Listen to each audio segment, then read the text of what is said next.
exciting stuff. Of seconds to let some people start building up in here before we start going crazy with questions. But Okay. have you had a chance to breathe?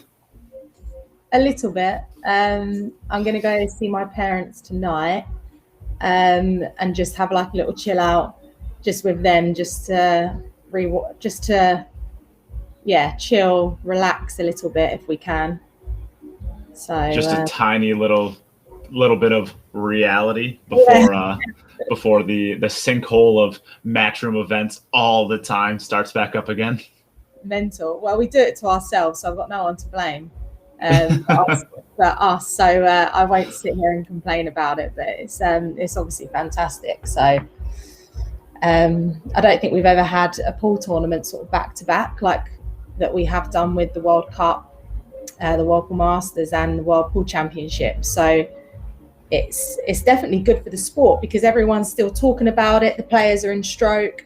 And one thing that I definitely noticed at the World Pool Masters, and I don't know whether it was the sunny sights of Gibraltar, but the players just seemed really happy. They just seemed to like sort of win or lose, be enjoying themselves there in the environment. I think we changed venue and it was in a modern sports complex. The hotel we were at was lovely. The weather was sunny and hot. I mean, half the players burnt themselves. But it just seemed like a really nice environment for them to just relax and enjoy themselves after obviously what's been a really tough 18 months. So that's one thing that we noticed, and it definitely has an impact on everyone that's to do with the event. Everyone just seemed happier and seemed to be enjoying themselves. And all we ever try to do is just create a good environment for the players. Because it's about them at the end of the day. They're the ones out there at the table. We got to make sure they're happy. Yeah, and I would say no disrespect to the Championship League pool. We'll be talking about that later on. But I would say that this is the first real, at least in the way that we've known it the last however many years, the real pool tournament back since COVID. For, 18 months? This is like the first real tournament of size since then.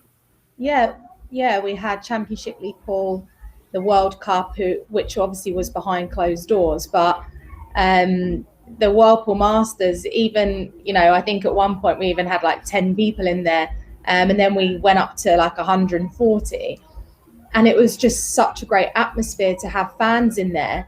That was really cool. Yeah, and they just interacted with the players, and then all of a sudden the players, when they were walking out, there's no point us doing walk-on so much when we're behind closed doors. It's a little bit different for the Moscone Cup, but it just felt like the players could step out and enjoy themselves a bit more. And, it was nice for them to wave to someone in the arena that wasn't sort of any of us and the cameraman. So it did feel like we were finally back following the World Pool Masters, and it gave us a little kickstart to get the World Pool Championship spectators in. Obviously, everyone in Gibraltar is vaccinated. So for them, there were no restrictions for COVID. There were no sort of social distancing. So spectators were allowed in the event. For here in the UK, it's obviously very different. And we have to go through lots of different measures to get spectators into our events. And that's something that we wanted to push for the World Championship, because we had a little taster for it in Gibraltar, and it made a huge difference to the event. And so that's something that we wanted to do and create. So I think we've got like 2 tickets left to sell for the final of the World Pool Championship, which is fantastic. I mean, the setup is exactly the same as Gibraltar. High tables and chairs, and we've take my money. I want them. But yeah, I think there's only about 120 people in for the final, but still that's more than what we had in Gibraltar at certain times. And it's just going to be so fantastic for the players on this final table setup for this day. We're just really excited, and hopefully maybe we might even be able to sell a different package ticket for the event. So not sure. We'll see how we go the next week. Yeah. So I think I would say the most exciting part was when it kind of actually dawned on me that the fans were back, and I was watching Shane and Josh in the semis, and Shane missed a ball, and it was early on in the match, and I just hear somebody in the crowd scream, "Let's go, Joshua!" I'm just like, sorry. That's right. There's fans again. This is so cool.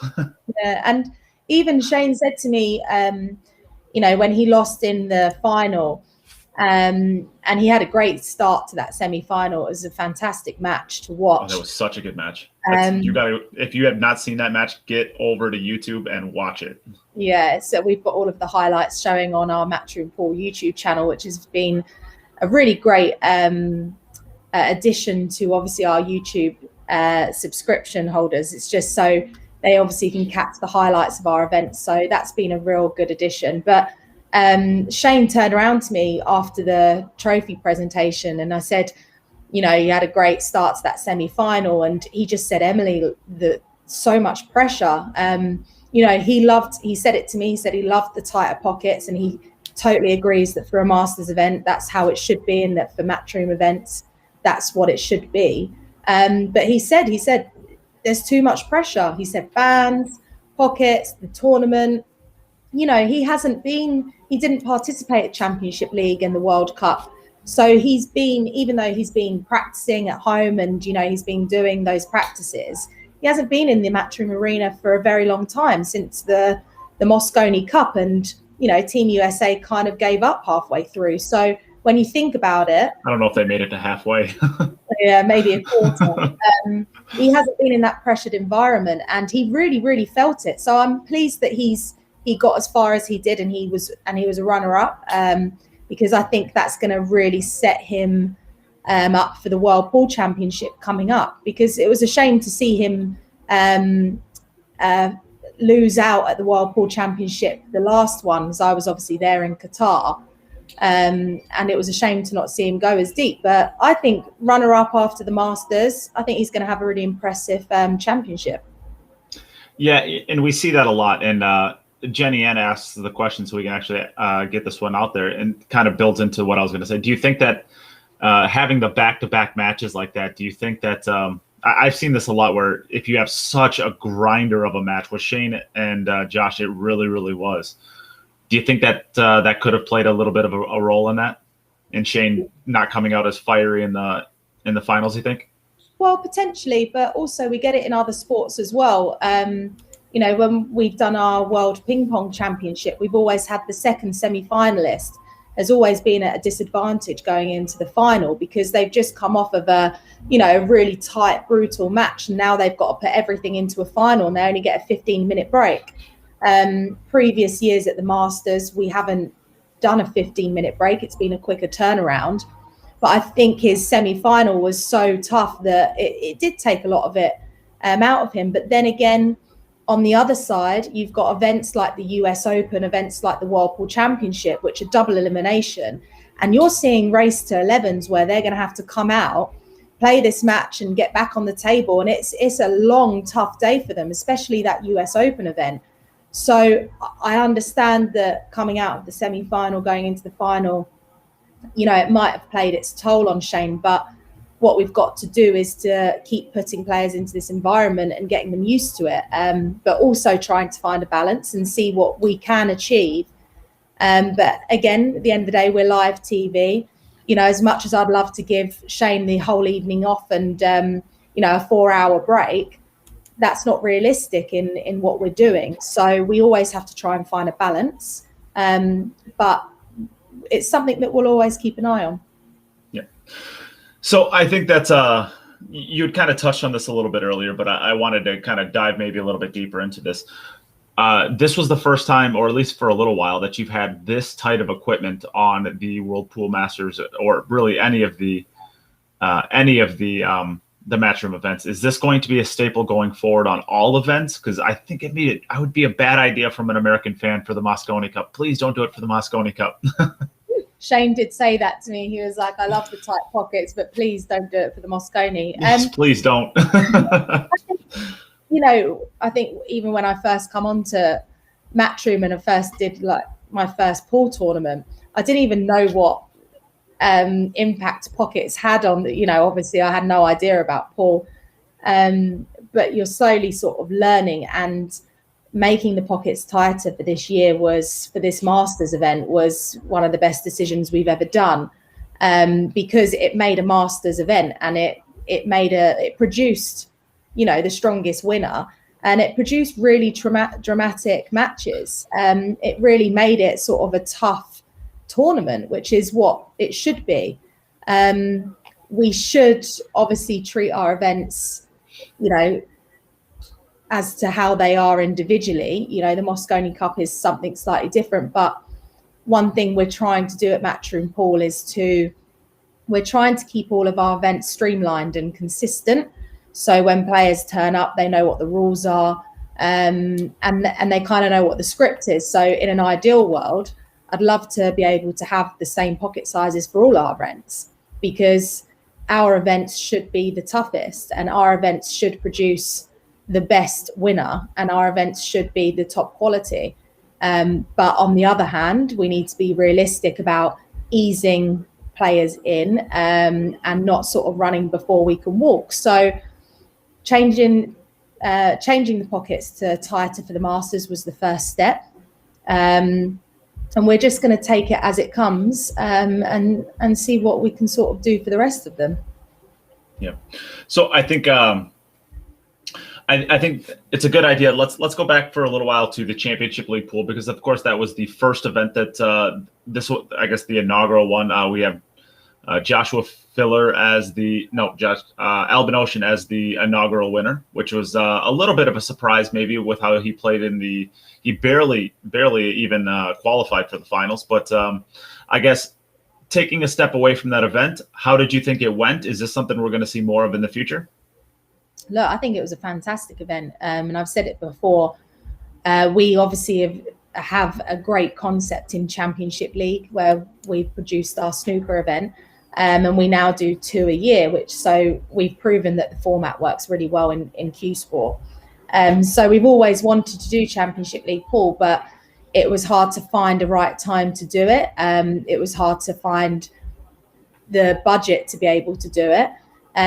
But behind closed doors, with the support of Predator, we managed to get it over the line, and we produced 8 hours of 10 hours a day live pool, in a time where no live professional pool was really happening. So it was incredible. Our viewing figures were off the chart, and we produced some really great matches. I mean, when Albin qualified in that last group for the winners, we knew, all of us there in that sort of bubble, that he was going to go on to win it, because you could just tell, even though it was a slog every day for him. Finally found a gear. Yeah, and you could just tell that he had it in him, where he was going to win, and you just knew that that's what was going to happen. But moving forward, Championship, once we do an event, we like to stick with it. So Championship League pool will be returning.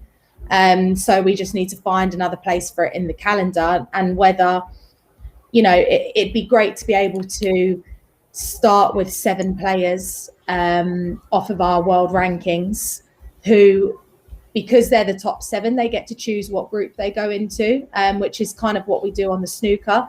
But obviously it was the first time we were doing the event. We had a lot of dropouts. I think I had about 40 people that declined coming into Championship League pool, with a lot of the Asian players not actually traveling at the moment. So something we'd like to do moving forward is, the top 7 get invited off of the rankings, and they choose which group to go into, and we fill it up like that. And then it's great to have, ranking points rewarded for the winners group. So it's here to stay. I think it was an incredible event, and we've sparked like a new format in pool that we've not really done before.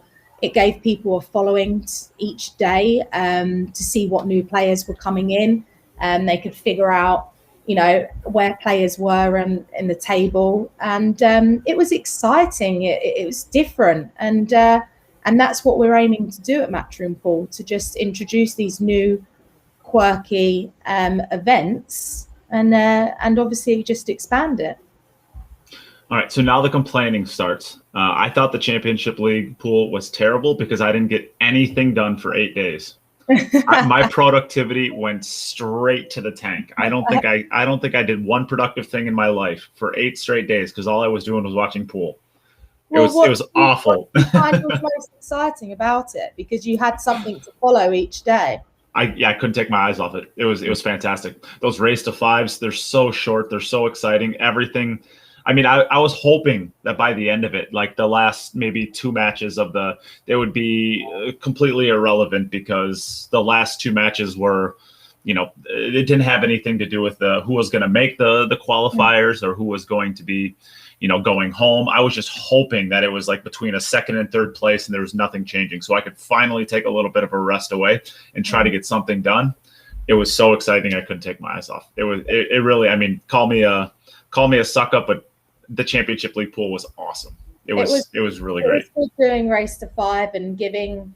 I know it was only sort of one day that people had to travel, and it seemed like Chris Robertson turned up Group 1 and he got booted out that same group, and obviously it felt like it was a long travel for that one day. But you do, with the format side of it, you do get a few chances to try and obviously get high up in the table. But it's not just you winning 5-3, for instance. If you know that you're winning your matches 5-0, 5-0, for instance, your racks against you is obviously going to contribute to where you finish in the table.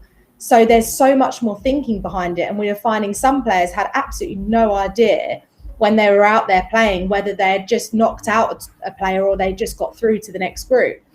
But others had really sort of read the format, got clued up on it and knew exactly what to do to sort of come in. But it was very different, and there's obviously always a few tweaks to certain things, but we've got an incredible concept and we're going to keep moving forward with it.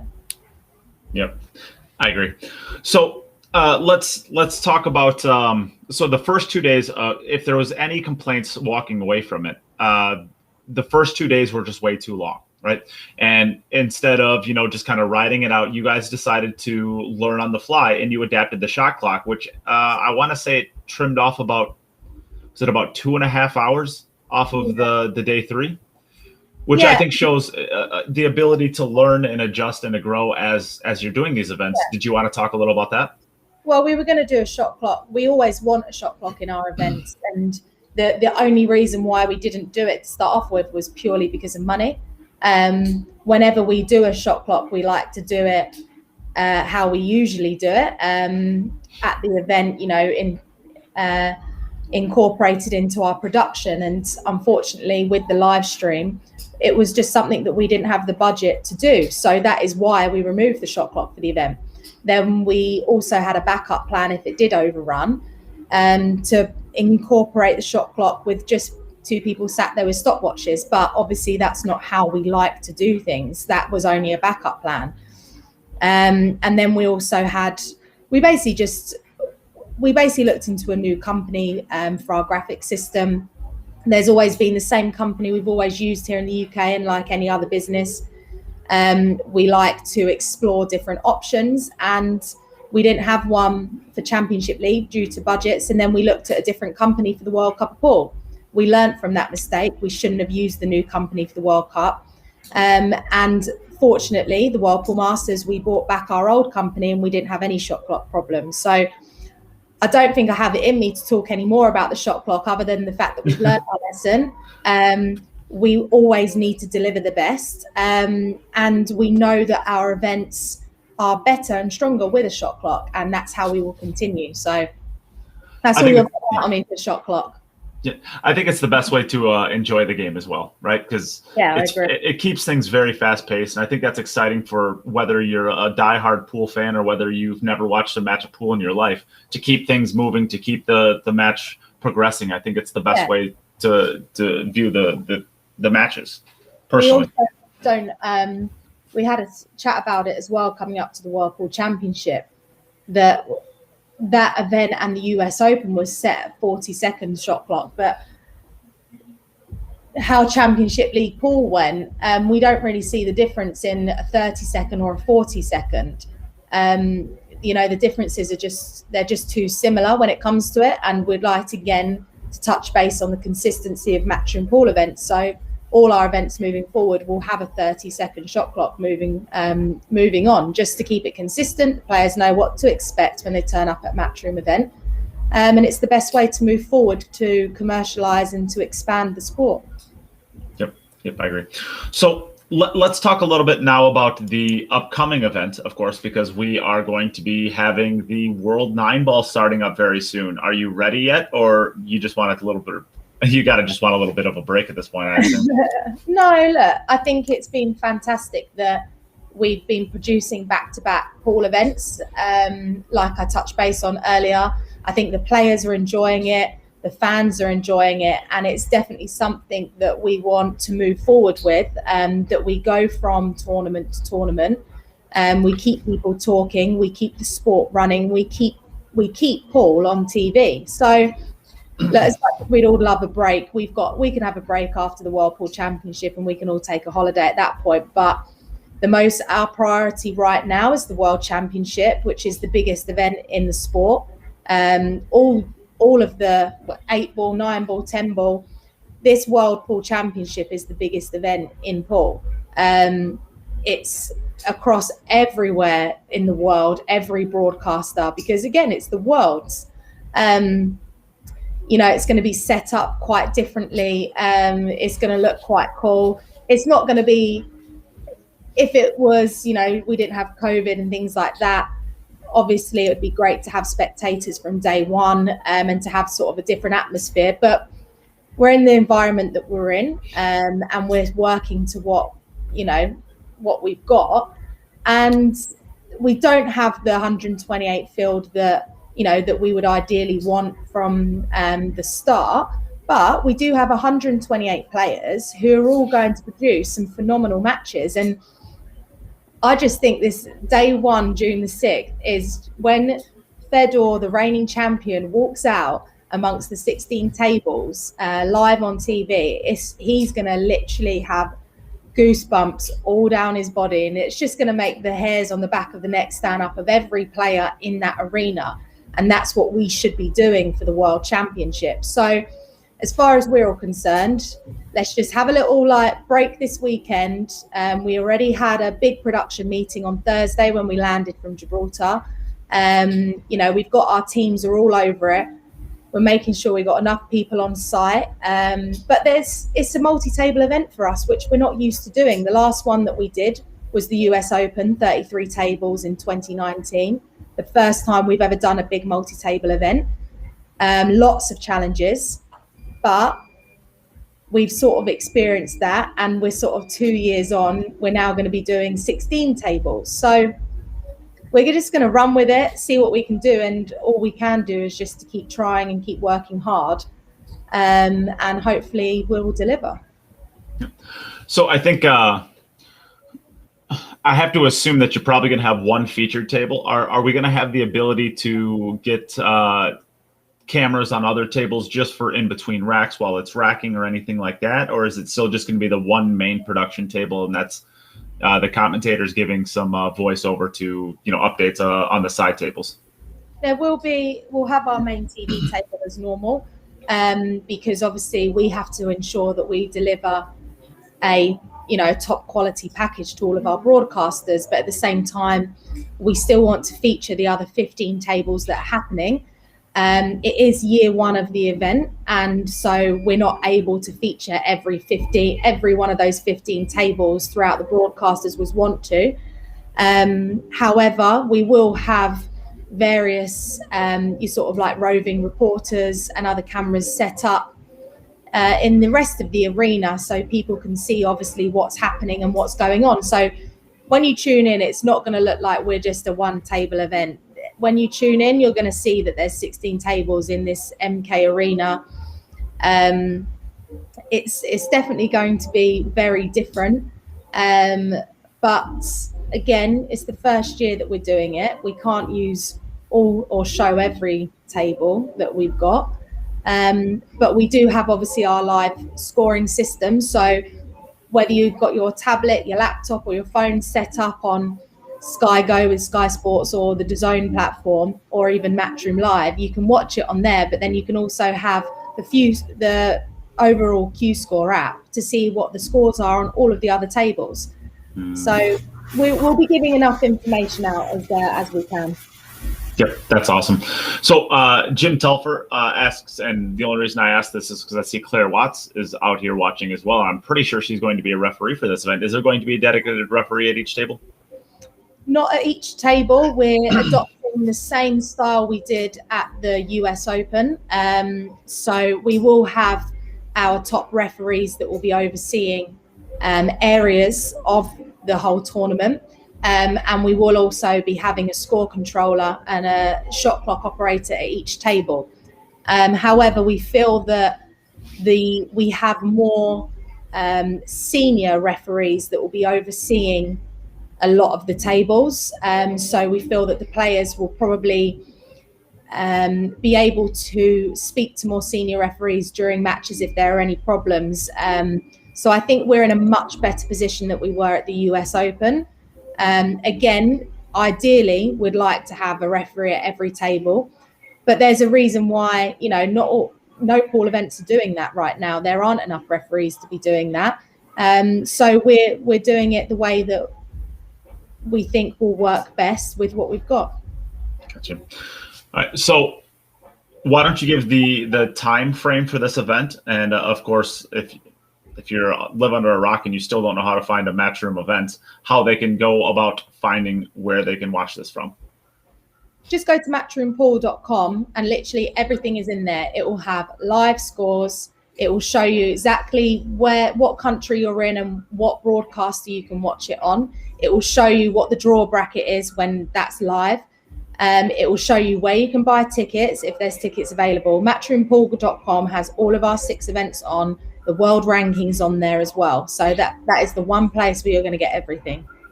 It's your one-stop shop for all your pool needs, right there. And if people want to, so this is the really exciting thing I think I found about this stretch. Was the only time I remember in my life that just about everybody who can hold a pool cue or regularly holds a pool cue cares enough to follow along with what's happening. Everybody on every forum is talking about the Masters or the CLP, and I think it's really a testament to where the sport is going. And Matchroom is trying to maybe build upon this, maybe take advantage of it, maybe try to help grow it. But you guys have created your own forum that if people have not heard about yet, it is the Matchroom Pool Forum, and you can find that at the on the page for Matchroom. But here is the link for it as well. You can see it down at the bottom, and that is where you can actually go. You can ask questions, you can create discussions, create polls. A lot of people have really been taking advantage of that during the Masters. Is that something that you wanted to touch on at all briefly? Yeah, and it was a cool idea from the guys in the office as well. And it's really significantly grown in the last 6 weeks, obviously, where we've had events on. And it's been a fantastic, obviously I'm a member for it, and I get notified every time that someone posts something in there. And to be quite honest with you, there's some interesting stuff that goes in, and it highlights, what's happening. It highlights what people are enjoying. And, people have their own take on, why an event happens like that or why a player is certainly picked. And it opens your eyes as to what people are thinking about the events, and it gives us an opportunity also to see what people are enjoying. But also it also gives people the fun and enjoyment to all chat with one another about the events that are coming up. And obviously during an event, I think there's been a few comments in there recently where I've sort of looked and gone, oh, right, okay, yeah, that's an idea sort of thing. But it's good. It's the guys in the office are just, I think what's so fantastic about what's happening right now is, and I touch base on it again, is that we are going back to back with events. And I say back to back, it's a week or a couple of weeks in between. We've never done anything like that before. And it's keeping ourselves at Matchroom Pool excited, on our toes, because we need to produce the content for all the fans to sort of keep them up to speed. And it's keeping everything talking. It's keeping everyone going. The players, they're sort of going from one event to the next.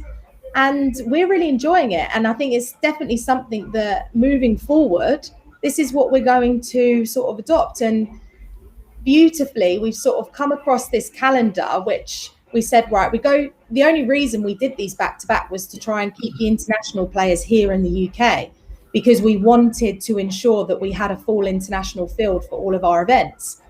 For us, we know that it's difficult for, an American player or sort of any player that's not in Europe or the UK to come here for the World Cup, to then go home and then come back for the Masters, then go home and come back for the Whirlpool Championship. And we found it was a lot easier for international players to come here to the UK. And, we've got them tables set up at MK Arena at the moment that are just stayed up there. So they have somewhere to be. I think Pia and Josh, they're going to see the darts. They went and saw the darts last night because they're over at MK. We're just trying to make it as accommodating as possible to keep the players here. But in this situation, and in light of the situation, we've now realised that putting these events back to back creates talk, and it only expands things for us. So it's definitely very exciting. I love the forum. I love the ideas and the chats that people are bringing into it. And it's great that the fans are being able to communicate and interact about our events. Yeah, and I think with the way that you guys have ran these events too, Matchroom has a lot of haters, right? Anytime that you're going to be at the top, you're going to have a lot of haters. And what I'm finding out is even with like the people who just can't stand anything the Matchrooms does, I've been seeing in the last few weeks that people have been giving it up, saying, all right, they're doing a pretty good job. And I think you guys are turning a corner with it. And I think having back to back professional, high quality events at the top level, I think this really kind of helps to show what you guys can do and how this potentially could be the future, right? In golf, we see that there's a tournament every single week with a professional quality camera production. Everything is perfectly done all the time with all these golf events. And I think what we're kind of getting a taste of this is what the future of pool can look like as well. I mean, if you guys can expand your calendar, get more things out on the calendar, and there's a lot of stuff that you guys can do. And I think you're really turning some eyes to this. Yeah, well, I think it's hard to criticize us when I think a lot of people, if you genuinely sort of know the individuals that work on Matchroom Pool, it's hard to criticize when all we want to do is just deliver a great event and expand the audience and obviously grow the sport. So everything that we do has passion in it, excitement, eagerness, and all we want to do is just grow pool. So it is very hard, and I think that's now becoming a lot more apparent. So it is hard to kind of criticize us, but also we're here to listen. Albin Alshan messaged me when we released our rankings from following the Whirlpool Masters, and obviously he won Championship League pool. He had certain rankings awarded to that, and he turned around and said, look, I'm not sure about this, that and that, and so we had a chat about it. I listened to him, and he brought up some really valid points, and even sort of Corey Jewell mentioned, why isn't our rankings off of prize money, why is it not like that? So I think the one thing that we need to start showing is that we are here to listen to any points that are being raised, because we're not always going to get it right every time. But all we want to do is to grow the sport, and we want to produce a year sort of career earner for these players, because at the moment that's not what's happening.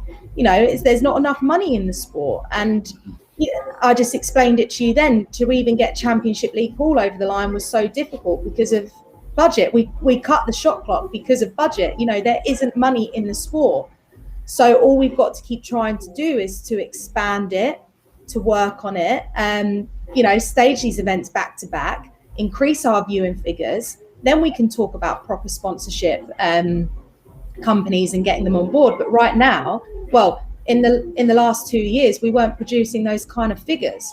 All we're trying to do is we want to sit, we want to listen.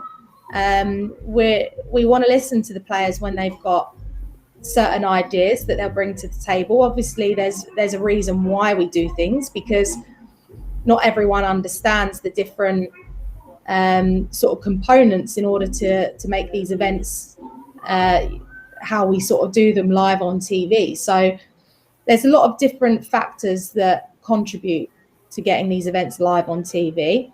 But I think we're doing a really good job of it. And, you know, if people want to criticize, people want to hate on it, that's fine. As long as people are talking about the sport, that's all I care about. Yeah. So let's move on to, I think, oh, we lost her. I'm plugging my charger in. Jim asks, when is Jim and I gonna get invited to commentate for Matchroom? I'm guessing the answer is somewhere between now and never. You have to go through a very long qualifying list of being able to commentate in our events. Yeah, so let's talk about the U.S. Open. Last time we talked, you really didn't have any news for it. You were still looking for venues. You were the dates were set, but you were still looking for venues. Is that still kind of where you're at? Well, our dates might change slightly because, again, we're trying to find a good venue to do it in. We've actually got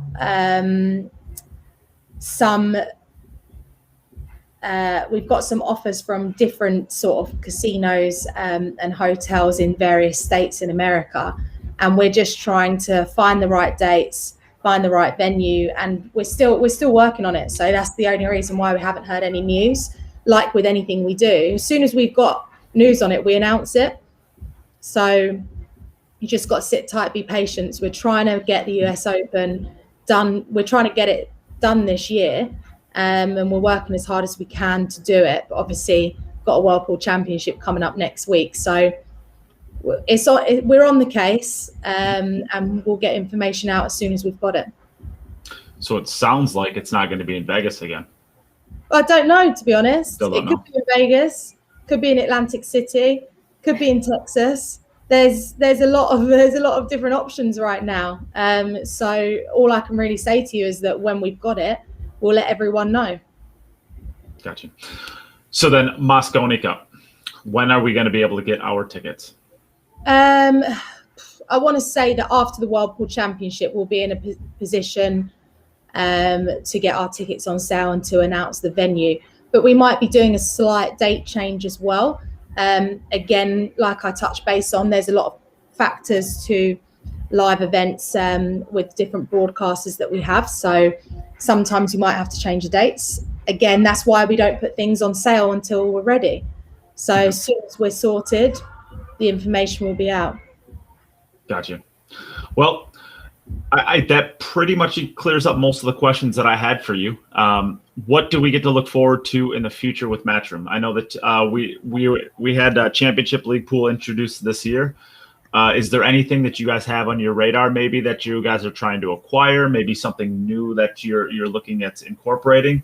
Is there anything you would like to break right here, right now? No. Oh, torture.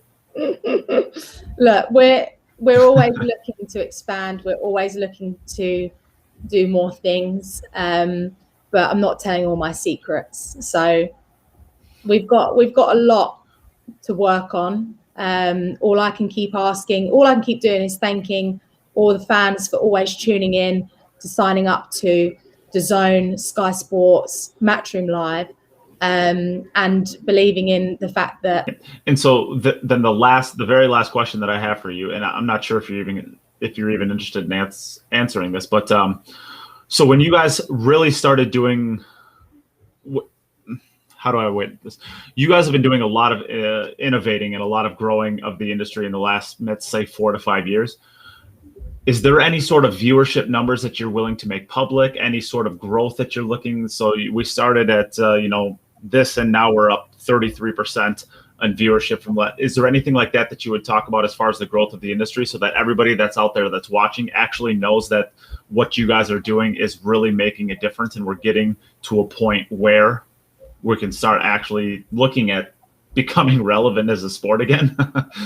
I think the main thing that you've got to look at is that if this sport wasn't growing, we wouldn't be adding to our Matchroom pool stable. We would be removing it. So we're heading in the right direction. Hence, we've moved from 4 events to 5 events to 6 events. I did give some stats and some numbers in a last interview that I did shortly after Championship League pool to one of the writers at Billiards Digest, and I gave so many stats, because we finished Championship League, and basically from the Moscone to Championship League, all of our social viewing and all of our digital platforms had all grown by 40%, showing that what the content the guys are putting out and what we're doing is really, really pushing.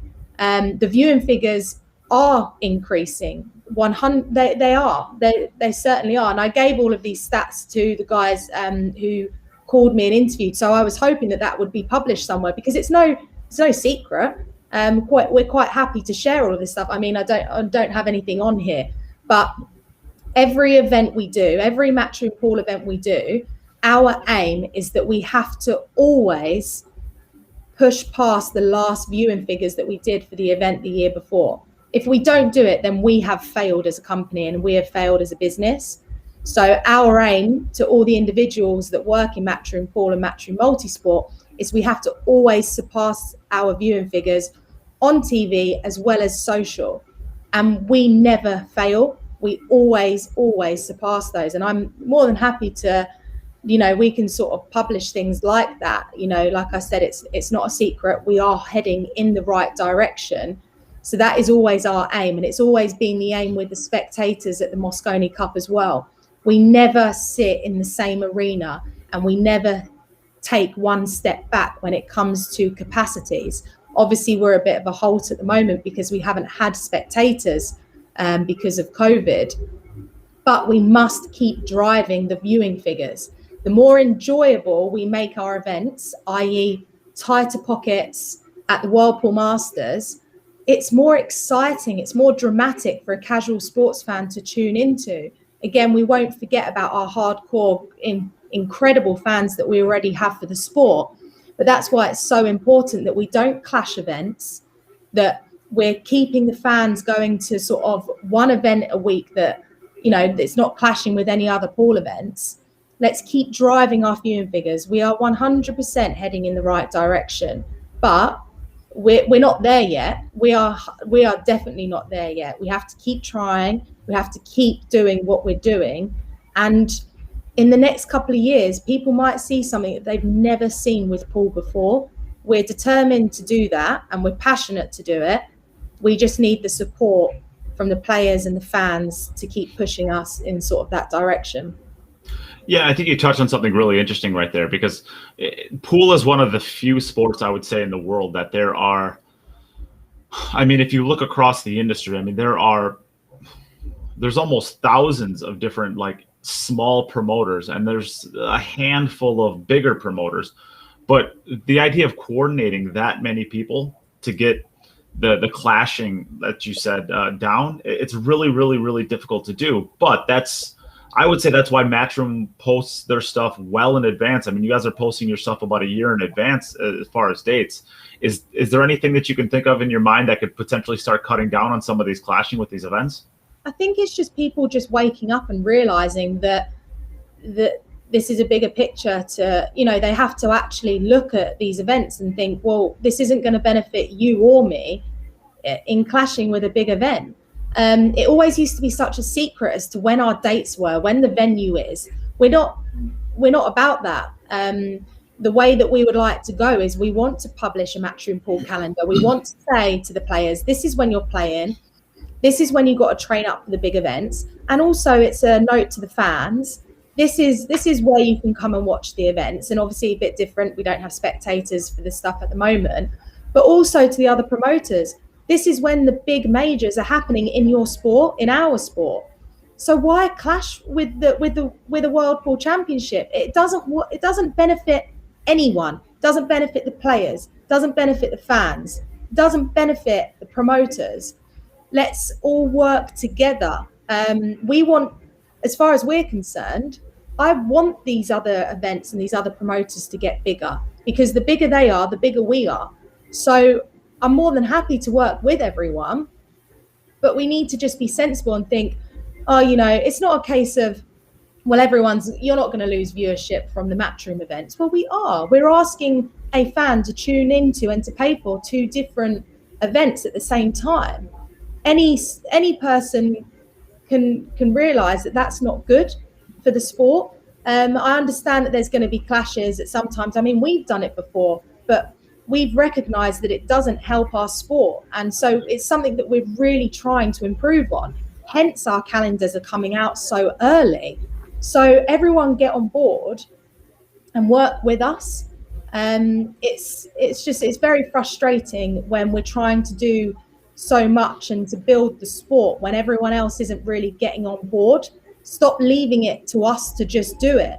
I know we are the sole driver and we are the best in the business, but work with us because we're all going to benefit from it. Like I said, in the next couple of years, we're going to see something totally different that's never been done with pool before. We can't just rely on us to do that. We need the help. There's only so much we can kind of do. So again, let's just all work together and give the fans what they want, which is event after event. So Jim had a good question out there. How many spectators are you looking at for the Moscone Cup this year? We're just trying to finalize the venue, and we're trying to finalize the seating plan because come on, Ali Pally. It's going to be a very different configuration to what we've worked with before because of COVID restrictions. I don't think we're going to be able to get in what we did in 2019 or 2019, and that was 2,200 people, I believe. Right? Yeah, 2018. I don't think we're going to be in a position to do that. I think we're kind of maybe we're looking at 2,400. It was 3,000 that we were trying to work for Moscone. Correct. That was it. Sorry. Yeah, it was 25. Yeah, the seating was 2,500. Yes, for the Ali Pally in 2019. It was 2,500, and then 2019 in Vegas, we were 1,700 or 1,800. Yes, then something we like that. Ali Pally for 3,000. Obviously, that didn't happen. We went behind closed doors. I think we're going to get about 2,400 if this configuration works.